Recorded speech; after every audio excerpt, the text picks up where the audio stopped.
So I'm gonna do the last take of the Deadly Disguise Commander deck from Murder at Karlov Manor, which has cost Eyes of the Glade as one of the suggested um, commanders. Um, Decimate, it's a sorcery for 2, mountain and a forest. Destroy target artifact, target creature, target enchantment, and target land. And in parentheses, you can't cast a spell unless you have a legal choice for all its targets. So, I mean, it's good that you can get rid of some uh, pesky things your opponent has. The only kind of drawback is, you have to have a target for everything. So, if your opponent's deck doesn't have a lot of artifacts or a lot of enchantments, you might be sitting with that in your hand, for a long time before you have a target to, destroy everything. But otherwise, that's pretty cool. Sidar Kondo of Jamara. It's a legendary creature, a human knight. It's a 2/5 that costs 2, a forest and a plains. Where it's a legendary creature, it could be a commander, but only for a green white deck, and this is a red green white deck. It has flanking. Whenever a creature without flanking blocks this creature, the blocking creature gets -1/-1 until end of turn. Creatures your opponents control without flying or reach can't block creatures with power 2 or less. And it has a partner ability, so the reminder text in parentheses. You can have 2 commanders if both have partner. So I guess if you found a red legendary creature that had partner, you could use this and the red um, legendary creature, paired as your commander for this deck. But I'm not sure if there's anything you'd really want to take out of this deck to use that guy and a red legendary creature as your commander instead. Life Crafter's Bestiary. It's an artifact that costs 3. At the beginning of your upkeep, scry 1. Whenever you cast a creature spell, you may pay a forest. If you do, draw a card. So, pretty good because it's a red, green, white deck, so you're obviously going to have access to something that taps for a forest for the draw, and you're also getting the scry ability at the beginning of your turn, so if you don't like what's on top of the library, put on the bottom for a potentially better draw. Scroll of Fate. It's an artifact for 3. You can tap, manifest a card from your hand, and in parentheses it has a reminder text. Put that card onto the battlefield face down as a 2/2 creature. Turn it face up anytime for its mana cost if it's a creature card. Now it looks like we're getting into some of the lands. This one is Canopy Vista, and on the type line it says lands, forest plains. So if you have fetch lands, you could search for this where it has the land types listed. And in parentheses, it has the tap to add a forest or a plain, so it kind of shows you what you can use it for. Canopy Vista enters the battlefield tapped unless you control two or more basic lands. Cinder Glade, same idea as the last one, just a different color pairing. The land typing mentions forest or mountain forest. Tap to add a mountain or forest. Cinder Glade enters the battlefield tapped unless you control two or more basic lands. Exotic Orchard. So land that you tap to add one mana of any color a land an opponent controls could produce. Fortified Village. The land as Fortified Village enters the battlefield, you may reveal a forest or plains card from your hand.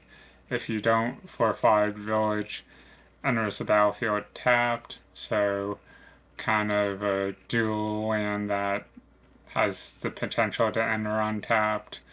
You can tap it to add either a forest or a plains. Furcom Snarl. Same idea as the last one, just a different color combo. It's a land. As Furycom enters the battlefield, you may reveal a mountain or plains card from your hand. If you don't, Furycom enters the battlefield tapped. You can tap to add a forest or not forest, sorry, a mountain or a plains. Game Trail. To land, Game Trail enters the battlefield, or as it enters the battlefield, you may reveal a mountain or a forest card from your hand. If you don't, Game Trail enters the battlefield tapped. Tap to add a mountain or a forest. Pestling Wolf Run. So land, tap to add colorless, or you can pay X, mountain and a forest, tap. Target creature gets +X/+0 and gains trample until end of turn. So even though it doesn't specifically tap for a color, it still taps for, a colorless. So it would count towards the number on the card for generic mana, but it also has the ability to give a creature +X/+0 and trample, until end of turn, which might just be enough to win you the game. Mossfire Valley. The land that you can tap one mana and this to get a tap for a mountain and a forest. So I mean that previous one that taps for only colorless, you could tap that to get a mountain and a forest. Mosswort Bridge. The land. Hideaway 4. When this land enters the battlefield, look at the top 4 cards of your library, exile 1 face down, then put the rest on the bomb and a random bomb of your...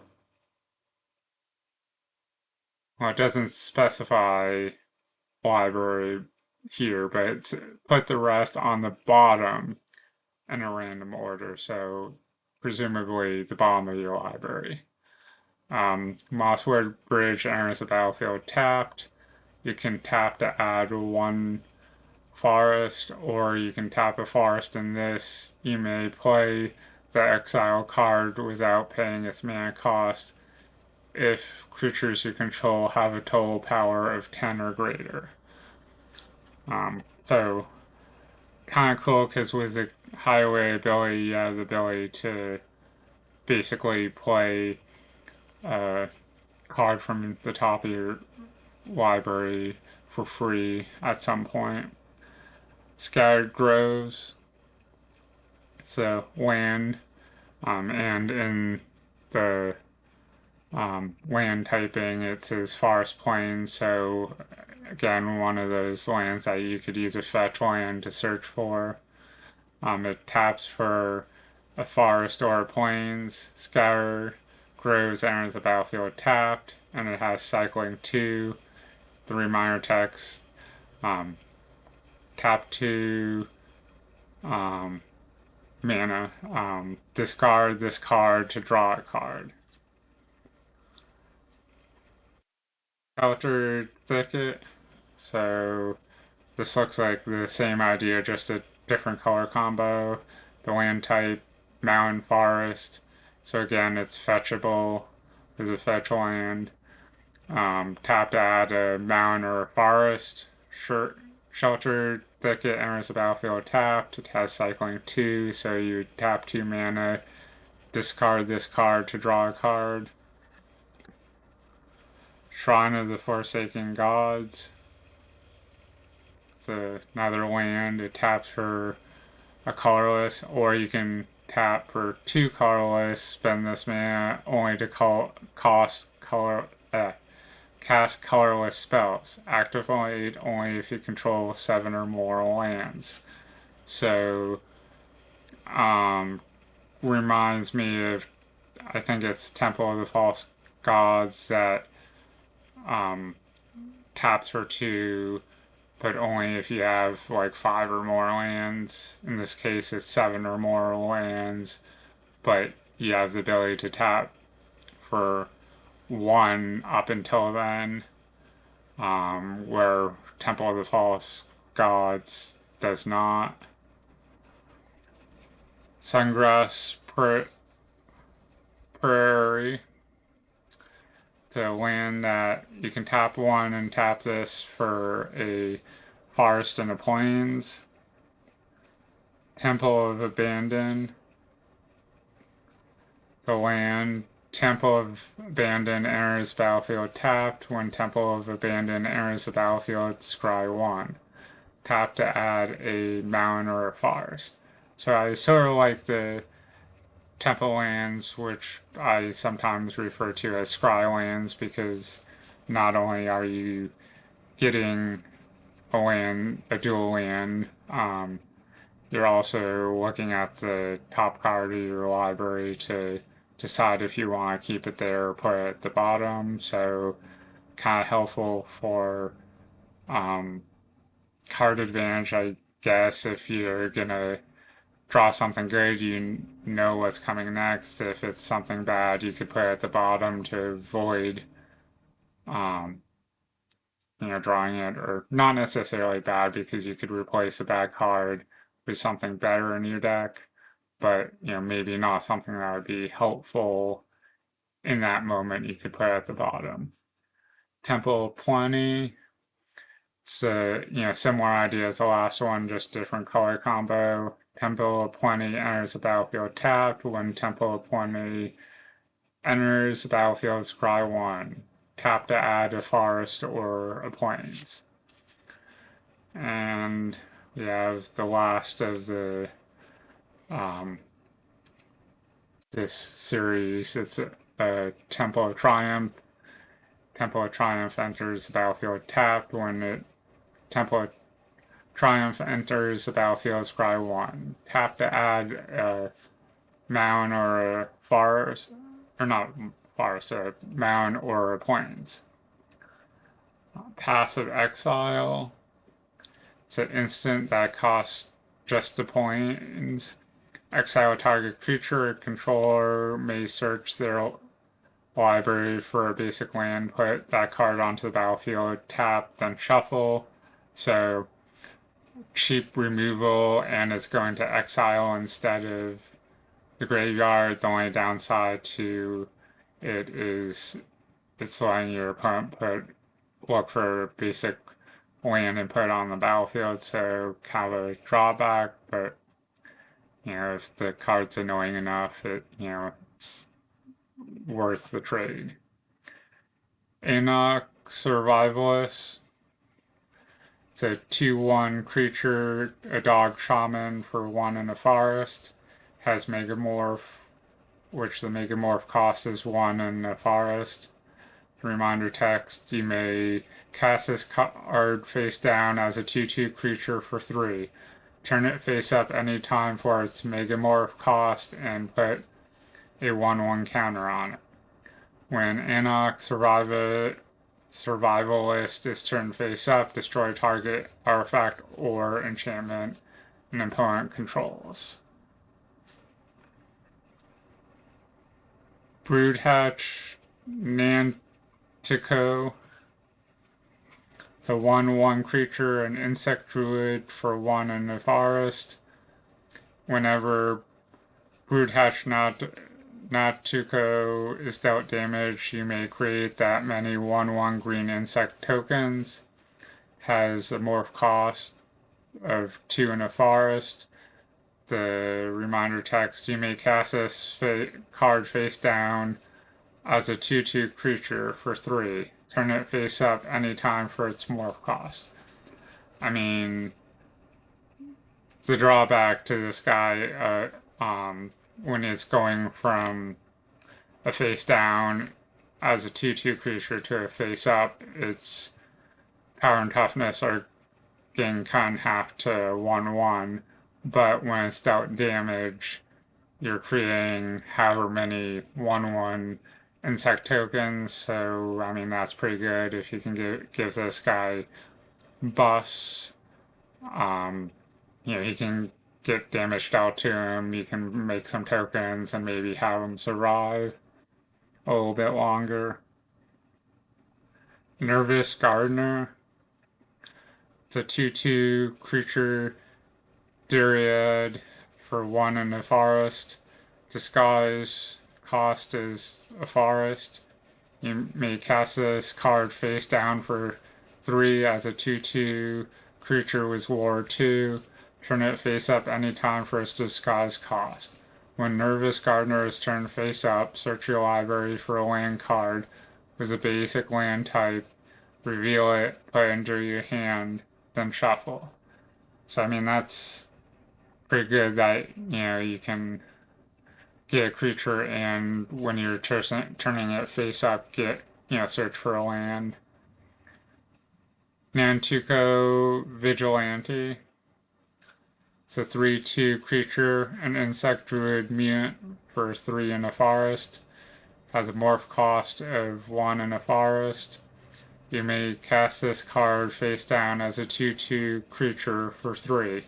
Turn it face up anytime for its morph cost. When Nantuko Vigilante is turned face up, destroy target artifact or enchantment. So obviously we've had a few things to deal with artifacts or enchantments. Nature's Lore. It's a sorcery for 1 in a forest. Search your library for a forest card, put that card onto the battlefield, then shuffle. Tekur Tribe Elder. It's a 1/1 creature, a snake shaman for 1 in a forest. Sacrifice a Kur Tribe Elder. Search your library for a basic land card, put that card onto the battlefield, then shuffle. So another card that's searching for land, so you kind of thin your deck. Salt Road Ambushers. It's a 3/3 creature, a dog warrior for 3 in a forest. Whenever another permanent you control is turned face up, if it's a creature, put 2 1/1 counters on it. It has a Megamorph cost of 3 and 2 forest. You may cast this face down as a 2/2 creature for 3. Turn it face up anytime for its Megamorph cost and put a 1/1 counter on it. 3 visits. It's a sorcery for 1 in a forest. Search your library for a forest card, put it on the battlefield, then shuffle. So we had another one of those, which was Nature Lore, but where it's commander, you can only have one card with the same name, so you have two cards that do similar thing, just different names. Wild Growth. It's an enchantment aura. Enchant land. Whenever enchanted land is tapped for mana, its controller adds an additional forest. Arcane Signet. It's an artifact for 2. Tap to add 1 mana of any color in your commander's color identity. Pretty common in pretty much any pre-con commander deck. Soul Ring, also another common for most commander pre-cons. It's an artifact for 1. Tap to add 2 mana. Oh, colorless mana. Boros Garrison. It's a land. Boros Garrison enters the battlefield tapped. When Boros Garrison enters the battlefield, return a land to its owner's hand. Tap to add a mountain and a plains. Commander Tower. Another one that's pretty common in basically any pre-con commander deck. Tap to add 1 mana of any color in your commander's color identity. Branch of Vaitu Ghazi. The land, tap to add a colorless mana. Disguise 3. The reminder text says you may cast this face down for 3 as a 2/2 creature with Ward 2. Turn it face up any time for its disguise cost. When Branch of Vaitu Ghazi is turned face up, add 2 mana of any one color until end of turn. You don't lose this mana as steps and phases end. Rule Turf. The land enters the battlefield tapped. When Gruul Turf enters the battlefield, return target land to its owner's hand. Tap to add a mountain and a forest. Jungle Shrine. It's a land. Jungle Shrine enters the battlefield tapped. Tap to add a mountain, forest, or plains. Croissant Verge. Croissant Verge enters the battlefield tap. Tap to add a colorless. Or you can tap 2 and tap this, sacrifice Croissant Verge, search your library for a forest card and a plains card, put them onto the battlefield tapped, then shuffle. Sacred Peaks. It's a land with the land types mentioned, mountain, plains. Tap to add a mountain or a plains, it enters battlefield tap.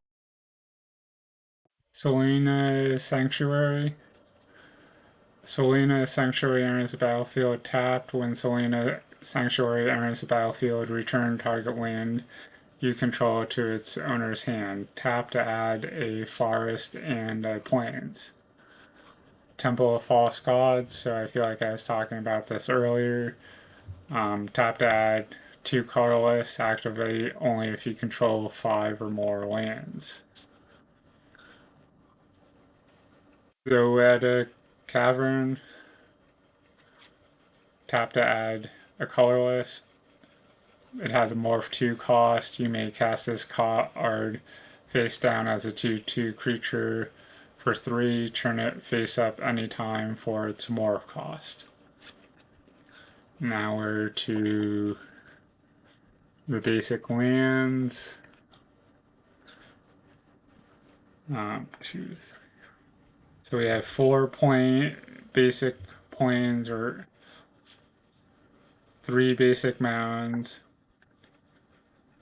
and 4 basic or four basic forests, and then we have the tokens. Um, there was all the different cards in there. There's um, ooze tokens, snake tokens, sapling tokens, insect tokens, and on the back there's some manifest tokens because there's a lot of things that manifest stuff. Some morph tokens, and then mysterious creature, which where this is his third video. I don't remember which particular cards made that as a token, but there must have been one in there. So hopefully you found some value in this. Thanks and have a good day.